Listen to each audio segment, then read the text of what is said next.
ইন্নাহু লাইসা লাহু সুলতানুন আলাল্লাযীনা আমানু ওয়া আলা রাব্বিহিম ইয়াতাওয়াক্কালুন।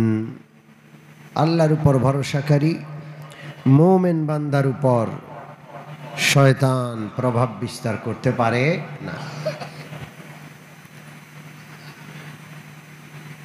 যারা শয়তানকে বন্ধু বানায়, আল্লাহ রাব্বুল আলামিনের নিকট আশ্রয় নেয় না, শয়তান তাদের উপর প্রভাব বিস্তার করে ফেলে। অতএব আমরা মুমিন বান্দা, যেহেতু আল্লাহর প্রতি ভরসাকারী বান্দা, কোরআন তেলাওয়াতের মুহূর্তে আমরা আউযু বিল্লাহ পাঠ করে কার আশ্রয় নিব? কোরআন তেলাওয়াত নয়, যে কোনো ইবাদত, যে কোনো বিষয়ের সময় আমরা কার আশ্রয় চাই? অর্থাৎ আমাদের 24 ঘন্টা জিন্দেগি আমরা কার আশ্রয়ে থাকতে চাই? আল্লাহর আশ্রয়ে থাকতে চাই। কেন শয়তান থেকে আশ্রয় নিতে হবে? শয়তান আমাদের প্রকাশ্য দুশমন। ইন্নাশ শাইতানা লাকুম আদুউন ফাত্তাখিযুহু আদুওয়া। শয়তান তোমাদের দুশমন, শয়তানকে দুশমন বলে মেনে নাও। এই প্রকাশ্য দুশমন থেকে আশ্রয় আল্লাহর কাছে কেন চাই? কারণ একে আমরা দেখি না। ইন্নাহু হুয়া ওয়া কাবিলুহু মিন হাইসু ইয়ারাউনাকুম।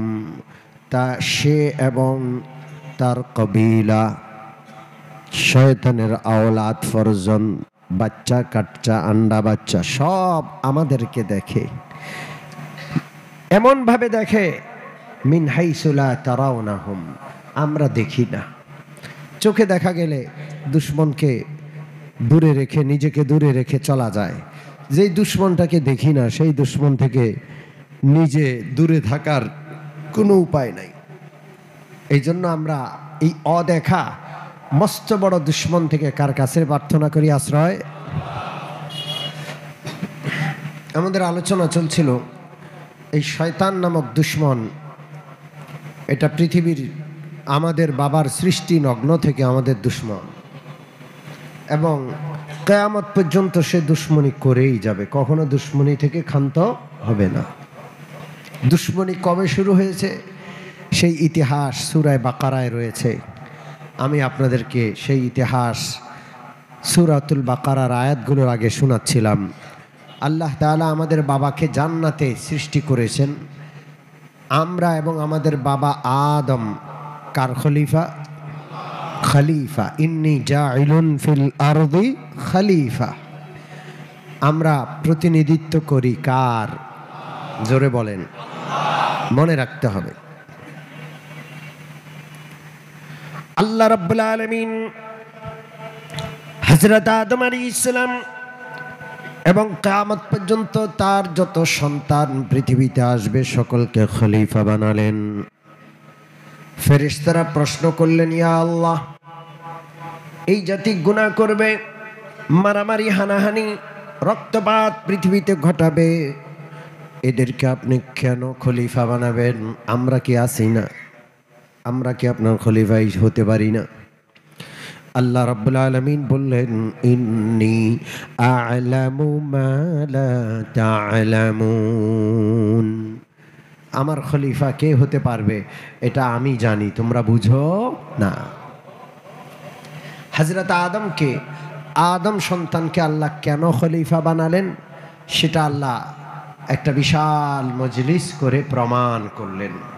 সেই মজলিসটা শিক্ষার মজলিস, এটাকে মাদ্রাসা বলেছিলাম। আমি কি বলছিলাম? পৃথিবীর সর্বপ্রথম মাদ্রাসা আদম আলাইহিস সালাতু ওয়াস সালাম, সেই মাদ্রাসার প্রথম ছাত্র শিক্ষক স্বয়ংকে, এটা জান্নাতে কায়েম হয়েছে। মানুষের জন্য শিক্ষা অতীব জরুরি। এই জন্য সর্বপ্রথম মানব আদমকে আল্লাহ সৃষ্টি করার পর নিজে শিক্ষক হয়ে তারে শিক্ষা দিয়েছেন। কথা ঠিক কি ঠিক না? এই জন্য মানুষ কখনো অশিক্ষিত থাকতে পারে না। তবে শিখবে মানুষ কুশিক্ষা না, সুশিক্ষা। জোরে বলেন কি শিক্ষা? জোরে বলেন কি শিক্ষা? আজকে আমাদেরকে কুশিক্ষা শেখানো হচ্ছে। শিক্ষা মন্ত্রণালয়ের মাধ্যমে একটা রাষ্ট্রের শিক্ষা ব্যবস্থার পিছনে শত শত হাজার হাজার লক্ষ কোটি টাকা বাজেট করে ট্রান্সজেন্ডার শেখানো হচ্ছে, সুদের অঙ্ক শেখানো হচ্ছে, নাচ গান শেখানো হচ্ছে। গোটা শিক্ষা ব্যবস্থায় কুশিক্ষা ভরে গেছে, ঠিক কি ঠিক না? সুশিক্ষা হতে হবে। কুশিক্ষা শেখানোর চেয়ে না শিক্ষা ভালো। কথা বুঝছেন? জোরে বলেন। কুশিক্ষা শেখানোর চেয়ে না শিখাই ভালো। কুশিক্ষা শিখে এক একজন বড় বড় শিক্ষিত চোর হচ্ছে, কুশিক্ষায় শিক্ষিত হয়ে এক একজন বড় বড় ডাকাত হচ্ছে, এক একজন বড় বড় শিক্ষিত দুর্নীতিবাজ হচ্ছে। ওই শিক্ষিত মানুষটা মূর্খ থাকা ভালো ছিল, ঠিক কিনা? ও শিক্ষিত হইয়া দেশ জাতির সর্বনাশ হয়েছে। দেশ জাতি বাজেট খরচ করে দুধ কলা দিয়ে সাপ পুষছে। কি পুষছে? জোরে বলেন। বিষাক্ত সাপ পুষেছে। এই জন্য কুশিক্ষার ফল বড় খারাপ। কুশিক্ষা দেওয়া যাবে না। গোটা শিক্ষা ব্যবস্থাকে ঢেলে সাজাতে হবে। ইংরেজরা চক্রান্ত করে, ভারত চক্রান্ত করে এই দেশের শিক্ষা ব্যবস্থা ধ্বংস করেছে। কথা ঠিক কি ঠিক না? আলু ভর্তা বানানো শিখায়, ডাল রান্না করা শিখায়, বিছনা বাস করা শিখায়। এগুলোর জন্য স্কুলে যেতে হয়। এগুলো তো ঘরেই শিখায়। আমাদের মুরব্বীরা যারা পড়াশোনা করেছে, আমাদের মারা চাচিরা, ওরা কি এগুলো পারে নাই? জোরে বলেন। এগুলো তো ঘরের শিক্ষা। যৌন শিক্ষা শিখায়। যেগুলো কুশিক্ষা সেগুলো সব আছে। সুশিক্ষার কোনো জায়গা নাই স্কুল কলেজে, ঠিক কিনা? নাস্তিক তৈরি হচ্ছে, চোর বাটপার বদমাশ তৈরি হচ্ছে, টাকার কুমির তৈরি হচ্ছে। ওদের দেশ নিয়ে কোনো চিন্তা নাই, জাতি নিয়ে কোনো চিন্তা নাই, ওদের টাকা দরকার। সচিবালয়ে আগুন ধরেছে, কোনো মূর্খ লোক গিয়ে আগুন দিছে? হ্যাঁ, এমন চক্রান্ত করে আগুন দিছে। এরা সব কুশিক্ষায় শিক্ষিত, ঠিক কিনা? নথি সব পড়ে ফেলছে। নিজের দুর্নীতির নথি চক্রান্ত করে পুড়েছো, শেষ করতে পারবে না। সব হেফাজতে আছে কার কাছে? فَمَن يَعْمَلْ مِثْقَالَ ذَرَّةٍ خَيْرًا يَرَهُ وَمَن يَعْمَلْ مِثْقَالَ ذَرَّةٍ شَرًّا يَرَهُ। সরিষার দানা পরিমাণ, যারা পরিমাণ কেউ যদি সৎ কাজ করে সেটাও তার সামনে উপস্থিত করা হবে। যারা পরিমাণ কেউ যদি অসৎ কাজ করে সেটাও তার সামনে আনা হবে। হবে কি হবে না? এটা যদি আগে শেখানো হতো, এই আয়াত, এটা সুশিক্ষা। এটা যদি পড়াশোনার যুগে শেখানো হতো, এই দুর্নীতিও হতো না, আর এই আগুন জ্বালানোর চক্রান্তও হতো না। দুর্নীতি হয়ে সব টাকা নিয়েও গেছে, টাকার সমস্ত চুরির নথিপত্র জ্বালায়ও দিয়েছে, ঠিক কি ঠিক না? এই জন্য শিক্ষা ব্যবস্থা ঠিক করা লাগবে। কি পড়াইতে হবে? যেটা আল্লাহ পড়িয়েছে। সুশিক্ষার ভিত্তি হলো আল্লাহর দেওয়া শিক্ষা, ঠিক কিনা? সুশিক্ষার ভিত্তি হলো নবী রাসূলদের শিক্ষা। এরপরে বাকিগুলো পড়লে ইনশাআল্লাহ কাজে লাগবে, অপব্যবহার হবে না। আর যদি ভিত্তিতে আল্লাহর শিক্ষা, নবীর শিক্ষা, কোরআন এবং সুন্নাহর শিক্ষা না থাকে, তো ডাক্তার হবে না, কসাই হবে। চিকিৎসাকারী হবে না, রক্ত চোষা হবে।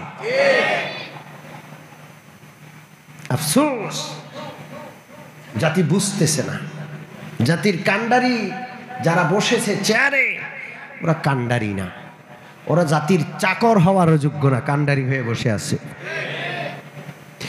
বুখারী শরীফের হাদিস, বিশ্বনবী রাহমাতুল লিল আলামিনের নিকট এক ব্যক্তি আসলো, নবীজি তখন বয়ান করছিলেন।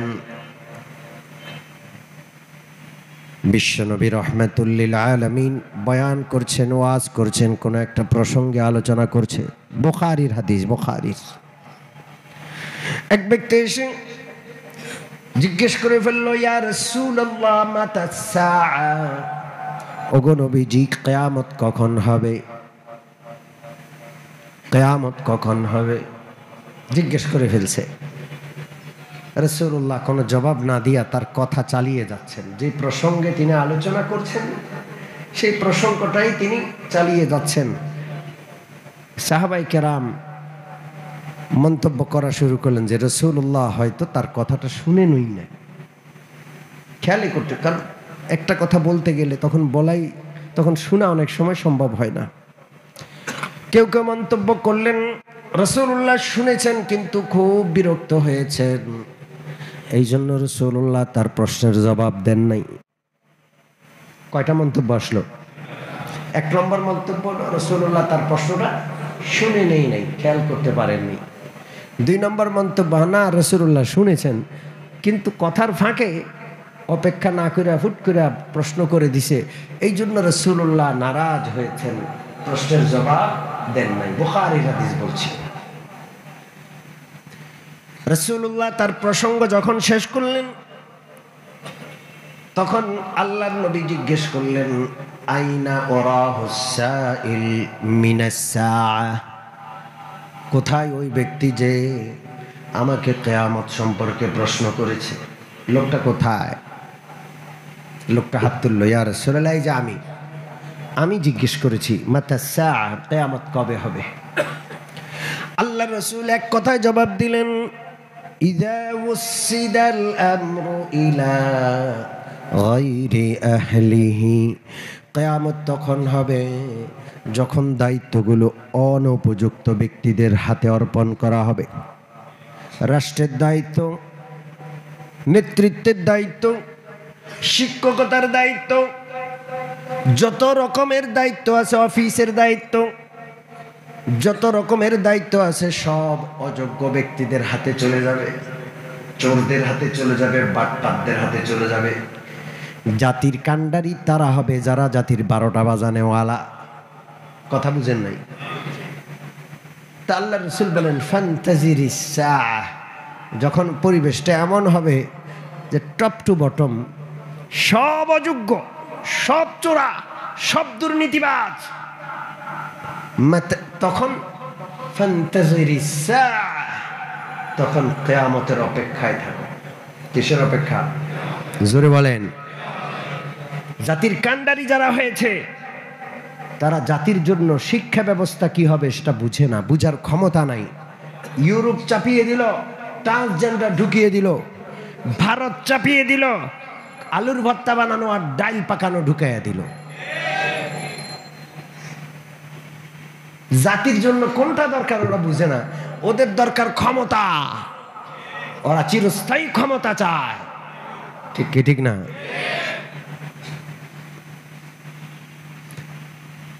যদি জায়গা মতো যোগ্য ব্যক্তি বসানোর ব্যবস্থা না করা হয় তো ক্ষমতার পট পরিবর্তন হবে, এক লোক যাবে আরেক লোক আসবে, অবস্থার কোনো পরিবর্তন হবে না। মনে রাখবেন, যেই রাতে একদল ক্ষমতা ছেড়ে পালিয়েছে, এর পরের রাত আস্তে আস্তে 24 ঘন্টার ভিতরে সমস্ত দখলগুলো আবার আগের মতো পরিপূর্ণ হয়ে গেছে। শুধু চেহারা পরিবর্তন হয়েছে, দখলদারিত্বের, চাঁদাবাজির কোনো পরিবর্তন হয়নি। এটা কিয়ামতের আলামত। এই জন্য সুশিক্ষা লাগবে। কোটি কোটি, হাজার হাজার কোটি টাকা খরচ করে শিক্ষা বাজেট করা হয়, সেই শিক্ষা বাজেটের মাধ্যমে জাতিকে কুশিক্ষা দেওয়া হচ্ছে, সুশিক্ষা দেওয়া হয় নাই। কারণ সুশিক্ষার ভিত্তি হইল কার শিক্ষা? জোরে বলেন, আল্লাহর। এই জন্য আল্লাহ রাব্বুল আলামিন আদম আলাইহিস সালাতু ওয়াস সালামকে সৃষ্টির পরপর শিক্ষক নিজে হয়ে আদমকে ছাত্র বানিয়ে গোটা ফেরেশতা কুলকে বসিয়ে আল্লাহ শিক্ষকতা করছেন, আদম ছাত্র। আল্লাহু আকবার। গোটা ফেরেশতাকুল উপস্থিত। উস্তাদ শিক্ষক হলেন আল্লাহ, আর ছাত্র হলেন কে? আদম। জোরে বলেন কে? আদম। আল্লাহ তাআলা বুঝাতে চাচ্ছেন, এই জমিনে বসবাস করার জন্য শিক্ষিত হতে হবে। আমি আল্লাহর খলিফা হওয়ার জন্য পৃথিবীতে শিক্ষিত হতে হবে, জানতে হবে। ঠিক কি ঠিক না? অজ্ঞ ব্যক্তি সে জমিনে খলিফা হওয়ার যোগ্য না। যার ভিত্তি নাই, আল্লাহ কি বলেছেন, রসূল কি বলেছেন, মূল ভিত্তি, সুশিক্ষার মূল ভিত্তি যার নাই, আল্লাহর কসম ওই লোকগুলো নেতা হওয়ার যোগ্য না। অন্য অন্য দুনিয়ার যত শিক্ষাই থাকুক, নেতা হওয়ার যোগ্য না। আদম নেতা হবেন, আদম আল্লাহর জমিনে আল্লাহর খলিফা হবেন। আদমকে সুশিক্ষা ভিত্তিমূলক দিচ্ছেন স্বয়ংকে আল্লাহ।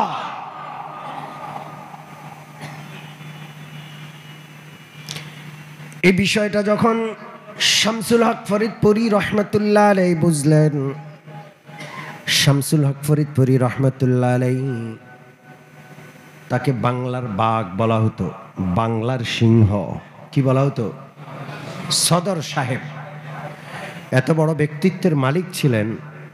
লালবাগ মাদ্রাসায় চাটাইয়ের উপরে বসে হুমকি দিতেন, আইয়ুব খান পর্যন্ত পাকিস্তানের পার্লামেন্টে বসে থরথর করে কাঁপত। কে কাঁপত? জোরে বলেন। আইয়ুব খান। হযরত শামসুল হক ফরিদপুর রহমতুল্লাহ আলাইহির এত পরিমাণ হিম্মত আর দুঃসাহস ছিল। তিনি স্কুলের ছাত্র ছিলেন। কিসের ছাত্র? জোরে বলেন। এক সময় যখন বুঝে আসলো যে খোকলা ওটার মধ্যে কিছু নাই, পড়া তো এখানে রয়েছে, যেটা আল্লাহর ইলম, নবীর ইলম। নবীর ইলম, আল্লাহর ইলমকে যদি বাদ দেওয়া হয়, শিক্ষা নামক আর কোনো বিষয় পৃথিবীতে থাকে না। ওগুলো টাকা কামানোর হাতিয়ার। ঠিক কি ঠিক না? আমার কথা বিশ্বাস না হয়, বাবা মারা সন্তানের জন্য সাবজেক্ট ঠিক করে কত টাকা কামাবে, এই সাবজেক্ট ইয়া করলে বেশি টাকা কামাইতে পারবে, এটা নাও। ওইটা করলে ওইটার ভবিষ্যৎ ভালো, অনেক টাকা হবে, ওইটা নাও। টাকার উপর ভিত্তি করে শিক্ষা। শিক্ষা টাকা কামানোর মাধ্যম না। শিক্ষা ভিন্ন জিনিস, মহৎ একটা জিনিস। যেদিন থেকে শিক্ষাকে উপার্জনের মাধ্যম বানাইছে, সেই শিক্ষা শেষ। ঠিক কি ঠিক না? ওই শিক্ষিতরা উপার্জন করছে, ওদের বাবা মারা পড়াইছে উপার্জনের জন্য, ওরা দেশকে খোকলা করে জন্মের উপার্জন করে নিছে। শিক্ষা উপার্জনের মাধ্যম না। শিক্ষা মহৎ একটা জিনিস। এই মহৎ বিষয় শিখে শিক্ষিত ব্যক্তি মহৎ হবে। হতে পারে অভাবী, হতে পারে অভাবী, সততার ব্যাপারে আপোষ নাই। এই হলো শিক্ষিত। মুহাম্মদুর রাসূলুল্লাহর চেয়ে বড় শিক্ষিত পৃথিবীতে আর নাই। আছে? জোরে বলেন। মুহাম্মদুর রাসূলুল্লাহ অভাবী ছিলেন, এত অভাবী ছিলেন, 2 মাস চলে যায়, 9 বিবির, কোন বিবির ঘরে চুলা জ্বলে নাই। কয় মাস? 2 মাসে 3 চাঁদ, কোন চুলা আর আগুন জ্বলে নাই। 9টা বিবির ঘর, কোন ঘরে আগুন জ্বলে নাই। আপনি কি রাসূলুল্লাহকে শিক্ষিত বলবেন না? উতিতু ইলমাল আউয়ালিন ওয়াল আখিরিন। পূর্বেকার, কিয়ামত পর্যন্ত, পরের, আগের পরের যত ইলম আছে, সমস্ত ইলম আর জ্ঞান আল্লাহ আমাকে দিয়েছেন। শিক্ষা কি উপার্জনের মাধ্যম? টাকা কামানোর মাধ্যম? কে শিখাইলো এই জাতিকে শিক্ষা টাকা কামানোর মাধ্যম? এই শিক্ষা যেখান থেকে আসছে, ওখান থেকে এই ধ্যান ধারণা শিক্ষাকে পণ্য বানানো। কি বানানো? জোরে বলেন। শিক্ষা পণ্য। স্কুলে যান, শিক্ষা একটা পণ্য। শিক্ষকরা এটাকে পণ্য হিসেবে ব্যবহার করে ছাত্রদের পকেট কাটে। বুঝেন? আমি যদি না হক কথা বলি, আমাকে আপনারা ধরিয়ে দিবেন। কথা কি বুঝতে পারছেন? হ্যাঁ, শিক্ষাকে পণ্য বানানো হয়েছে। শিক্ষা পণ্য নয়, শিক্ষা টাকা কামানোর হাতিয়ার নয়। শিক্ষা মহৎ, নিজেকে মহৎ বানানোর একটা মাধ্যম। শিক্ষিত ব্যক্তি কখনো চোর হতে পারে না, অসৎ হতে পারে না। চরম সৎ, যত বেশি শিক্ষিত হবে অত তার সততা উৎকর্ষতা সাধিত হতেই থাকবে। এটা হলো শিক্ষা। কে বুঝাবে এই জাতিকে? কে বুঝাবে? বুঝতেও তো রাজি না। শিক্ষক স্বয়ং কে? আল্লাহ শিক্ষক। ওয়াল্লামা আদামাল আসমাআ কুল্লাহা সুম্মা আরাদাহুম আলাল মালাইকা। এই শিক্ষার মাধ্যমে আদম আলাইহিস সালাতু ওয়াস সালামকে ফেরেশতাদের উপর শ্রেষ্ঠত্ব দিয়েছেন কে? জোরে বলেন আল্লাহ। এই শিক্ষা নাই, আপনি শ্রেষ্ঠ না, যত বড় শিক্ষিত হন। আল্লাহর দেওয়া শিক্ষা, যার মাধ্যমে আদম ফেরেশতাদের চেয়ে শ্রেষ্ঠ হয়েছেন, ওই শিক্ষাটা আপনি বাদ দিয়েছেন না, আপনার শ্রেষ্ঠত্ব শেষ। আপনি যত বড় শিক্ষিতই হন, শ্রেষ্ঠত্বের মূল ভিত্তি বাদ দিয়েছেন, শ্রেষ্ঠত্ব আর নাই। ঠিক কি ঠিক না? হযরত শামসুল হক ফরিদপুরি রহমতুল্লাহ আলাইহি স্কুলের ছাত্র ছিলেন, অদম্য মেধাবী ছিলেন। যখন বিষয়টা বুঝতে পারলেন, আল্লাহওয়ালাদের কিতাব যখন পাঠ করলেন, বুঝতে পারলেন, সিদ্ধান্ত পাল্টিয়ে ফেলেছেন। আর এই সমস্ত অসার পড়াশোনা করবেন না, যার পিছনে খালি টাকার স্বপ্ন, আর কিচ্ছু না। খালি টাকা, আর কোনো কিছু নাই। তিনি বাদ দিয়ে দিলেন, পড়বেনই না।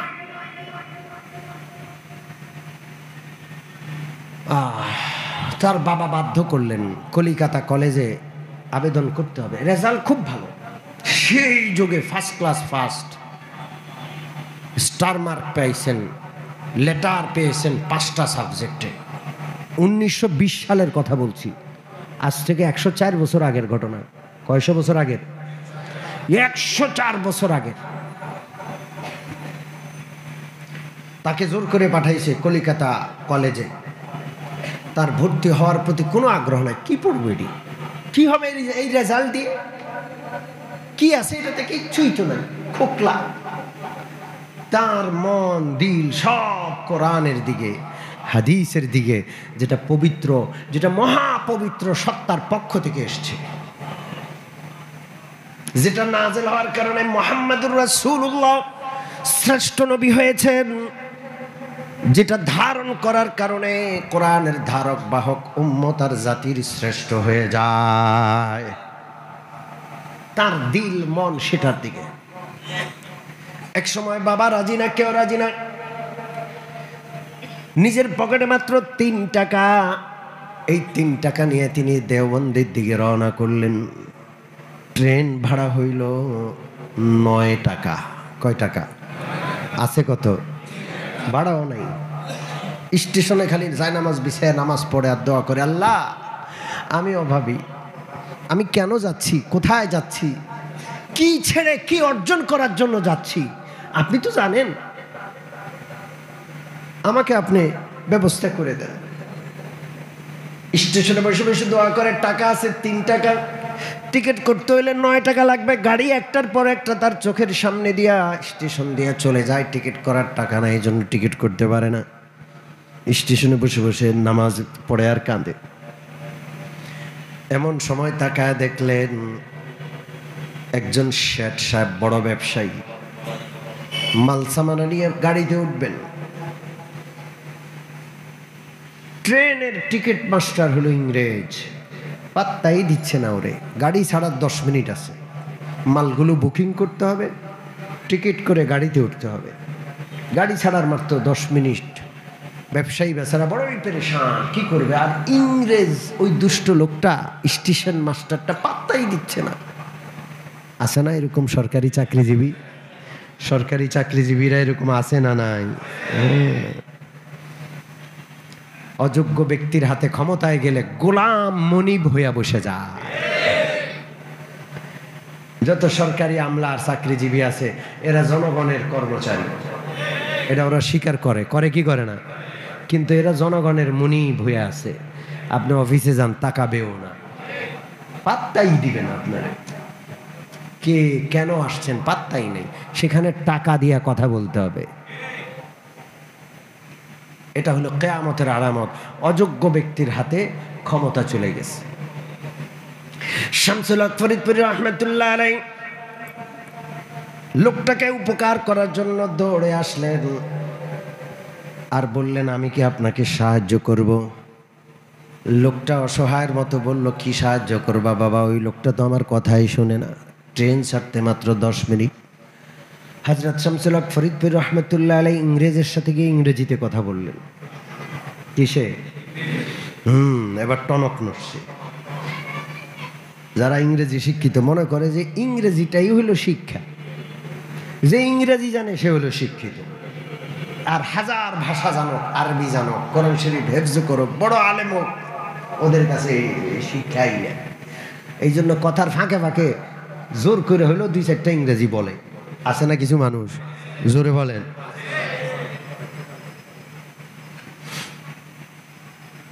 একটা কিচ্ছা মনে পড়ে গেল, কথা কি বুঝছেন? পুলিশ রাতে পাহারা দিচ্ছে, হঠাৎ করে চোর, হাই রে দৌড়ানি চোর রে। চোরের সাথে পুলিশে দৌড়ে পারে না, কারণ চোর পুলিশের চেয়েও সৎ। চোর আর যাই হোক ঘুষ তো খায় না, ঠিক কি ঠিক না? একদম আগায়া সততার দিকে, ঠিক কি না? আমি যে ঘুষ খাইছে ওর তো পেট বড় হয়ে গেছে। চোর বেচারা পুলিশকে হারায় দিয়া পালাইয়া গেছে। এখন পুলিশ না দৌড়াইতো এক কথা, দৌড়াইয়া চোর ধরতে পারে না, এই যে একটা লজ্জা, সাথী সঙ্গী এগো গেছে, কিভাবে মুখ দেখাইব। এখন পুলিশ বেচারা ঘুরতেছে কারে চোর বানানো যায়, একটারে ধইরা নেওয়াই লাগবে। বিশ্বাস করেন, আমাদের দেশের আদালত ব্যবস্থা, বিচার ব্যবস্থা কিন্তু এমনই। সরকারের পক্ষ থেকে চাপ থাকে, আসামি ধরতে হবে, প্রতিদিন আসামি ধরতেই হবে, প্রতিদিন আসামি ধরতেই হবে। এত এত সংখ্যা নির্ধারণ করা হয়, এতগুলো আসামি ধরতেই হবে। এবার সাধারণ মানুষে ধরে, এরপরে হিরোইন এর প্যাকেট রাখা সেটাকে আপনার ব্যাগের ভিতরে আস্তে করে ঢেলে দেয়, এরপরে কয় তোর ব্যাগে হিরোইন আছে। কত রকমের যে ঝামেলা আছে এই দুনিয়ায়, আয় হায় হায় হায়, দেশটা যে কেমনে চলে, আইন আদালত কেমনে চলে বলে বোঝানো যাবে না। চোর গেছে পালাইয়া, পুলিশের মেজাজ খারাপ, চোর ধরতে পারলাম না, মুখ দেখাবো কিভাবে? যে কোনো একটাতে চোর বানাইয়া লইয়া যাওয়া লাগবে। এক লোক রাতের বেলা হাঁটতে বাইরেছে, কি বাইরেছে, এখন খপ করে আন্ধারের ভিতরে তারে ধরছে, এই যে দৌড় দিছে এটা কি তুই? একটু আগে যে দৌড়াইছি আমি, দৌড় দিছে তুই ছিলি? এখন ওইটা 2-4টা ইংরেজি শব্দ জানে, আর কিছুই জানে না, বোকা মানুষ কিছুটা, কথা কি বুঝছেন? এখন সে বলে ইয়েস, কি বলে? ইয়েস। তুই আমারে হারাইলি? নো। তাইলে তোরে গ্রেপ্তার করলাম। Very good. ইয়েস নো এই 3টা জানে, 3টাই সে লাগাইয়া দিছে। সে যে গ্রেপ্তার হয়ে গেছে এটা তার মাথায় নাই। সম্মানিত উপস্থিতি, ইংরেজরা এমন বীজ বপন করে গেছে, শুধু ইংরেজি ভাষাটাই শিক্ষা। একজন ইংরেজি বলতে পারে মানে সে ছক্কা মেরে দিছে, তার মতো শিক্ষিত আর কেউ নাই। বিষয়টা এমন। আহা আহা, কেন বললাম? হযরত শামসুল হক ফরিদপুরি রাহমাতুল্লাহ আলাইহি ইংরেজের সাথে ইংরেজিতে কথা বললো। ইংরেজ চোখ বড় বড় করে ফেলছে, তাড়াতাড়ি করে ওর মালগুলো বুকিং নিয়ে ওরে টিকিট দিয়ে দিস। ব্যবসায়ী মহা খুশি। ব্যবসায়ী শামসুল হক ফরিদপুরিকে ডেকে বলে, বাবা তুমি আমার এত উপকার করছো, আমি তোমাকে একটু গিফট দিতে চাই, হাদিয়া দিতে চাই। শামসুল হক ফরিদপুরি রাহমাতুল্লাহ বললেন, ভাই আমি তো আপনার উপকার করছি, আপনার উপকার হিসাবে, এটার তো কোনো বিনিময় দেওয়ার দরকার নাই, জোর করে টাকা দিয়ে দিছে। আল্লাহু আকবার। এতক্ষণ যে যায় নামাজে বসে বসে কাঁদছে, আল্লাহ আমি তো দেওবন্দ রওনা করেছি, আমার পকেটে তো ভাড়া নাই, 3 টাকা আছে, আমি 3 দিন বসে রয়েছি, গাড়ি যায়, আমি গাড়ির দিকে তাকায় থাকি, টিকিট করার তো পয়সা নাই। আল্লাহ দোয়া কবুল করছেন, এই ব্যবসায়ীর মাধ্যমে আল্লাহ তার টাকার ব্যবস্থা করেছে। আল্লাহ। সম্মানিত উপস্থিতি, শিক্ষা হলো ওইটা, মনে থাকবে, যেটা আল্লাহ শিখিয়েছেন। কে শিখিয়েছেন?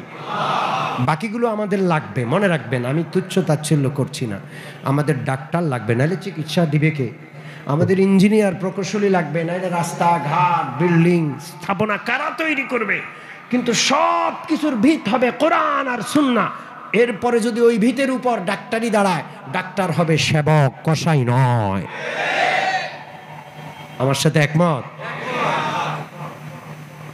ডাক্তারি পড়বে টাকা কামানোর জন্য না। ডাক্তাররা প্রতিযোগিতা দিয়ে টাকা কামায়, 1 মিনিটের বেশি রুগীর সময় দেয় না, রুগীর কথাটা সুন্দর করে শুনেও না। বাংলাদেশের সব রুগী বাংলাদেশের ডাক্তারদেরকে পিছনে ফেলে ওই দুষ্ট দেশ ভারতে গিয়ে আশ্রয় নেয়। গোটা চিকিৎসা ব্যবস্থা ধূলিসাৎ করে দিয়েছে গত সরকার। ডাক্তারদেরকে টাকার প্রতিযোগী বানায় দিছে। ওনাকে প্রত্যেক দিন 1 লাখ টাকা কামাইতেই হবে। প্রতিযোগিতা দিয়া ফি বাড়ায়, যায় যেই ডাক্তারের ফি যত বেশি, ওই ডাক্তার অত বড় ডাক্তার। রুগীর দিকে তাকায়ও না, সুন্দর করে কথাও বলে না। রুগী গেলেই এতগুলো টেস্ট দিয়ে দিবে, কারণ তার তো অনেক টাকা দরকার। এখানে পরামর্শ ফি নিবে, ওখান থেকে আবার কমিশন খাবে। কার কাছ থেকে? পরীক্ষা নিরীক্ষা যেখানে হয় ওখান থেকে কমিশন খাবে। আবার নির্দিষ্ট কোম্পানির ওষুধ লাগুক বা না লাগুক এতগুলো লিখে দিবে, কারণ ওষুধ কোম্পানির থেকেও তার কমিশন লাগবে। এই যে ডাক্তাররে ডাক্তার না বানায় কসাই বানাইলো, এই শিক্ষা ব্যবস্থা কুশিক্ষায় বানাইলো। আমরা ডাক্তারির বিপক্ষে না, তবে সমস্ত বিষয়ের ভিত্তি হবে, শিক্ষার ভিত্তি হবে কোরআন সুন্নাহ। আমার সাথে একমত? আমার বাপ ডাক্তার, আমি কেন ডাক্তারের বিপক্ষে যাব? আমার বাবা ডাক্তার, কেন ডাক্তারের বিপক্ষে আমি যাব? কিন্তু যেটা হক কথা, যতটুকু না বললেই নয়, যতটুকু জাতির জন্য বলতেই হবে। ঠিক কি ঠিক না? আল্লাহ যেন বুঝার তৌফিক দান করেন। তো আল্লাহ হলেন শিক্ষক, ছাত্র হলেন কে? আদম আলাইহিস সালাতু ওয়াস সালাম। সর্বপ্রথম মানুষটাকেই শিক্ষা দিলেন স্বয়ংকে। মানুষ মাত্রই শিক্ষিত হতে হবে, এবং সেই শিক্ষা হতে হবে আল্লাহ দেওয়া শিক্ষা। রাজি আছেন? আল্লাহ যেন বুঝার তৌফিক দান করেন। আলহামদুলিল্লাহি রাব্বিল আলামিন ওয়াস সালাতু